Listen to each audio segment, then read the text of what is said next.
ఆంధ్రప్రదేశ్ రాష్ట్రంలో గత వైసీపీ ప్రభుత్వంలో కమెడియన్ నటుడు పోసాని కృష్ణమురళి గారు పవన్ కళ్యాణ్ గారి గురించి ఏదేదో అన్నారు. దీంతో ఒక్కసారిగా అప్పుడు జనసేన శ్రేణులు కూడా బొగ్గుమన్నాయి. అయితే కూటమి ప్రభుత్వం అధికారంలోకి వచ్చిన తర్వాత పోసాని కృష్ణమురళి గారిపై వరుస కేసులు నమోదు చేసిన విషయం మనకందరికీ తెలిసిందే.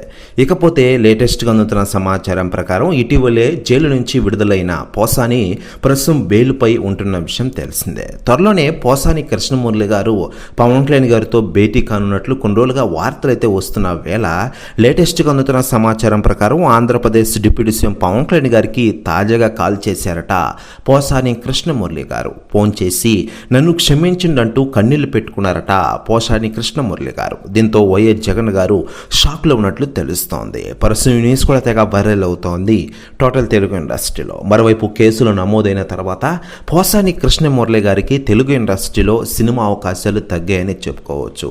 దీంతో మరోసారి పవన్ కళ్యాణ్ గారితో భేటీ కానున్నారట పోసాని గారు. దీనిపై అధికార ప్రకటన రావాల్సి ఉంది. మరోవైపు పవన్ కళ్యాణ్ గారి విషయానికి వస్తే ప్రస్తుతం ఇటు ఆంధ్రప్రదేశ్ రాష్ట్ర రాజకీయాల్లో కీలకంగా వ్యవహరిస్తున్న ఆయన తన అభిమానుల కోసం తెలుగు ఇండస్ట్రీలో సినిమాల్ని కంప్లీట్ చేసే విధంగా ప్లాన్ వేశారు.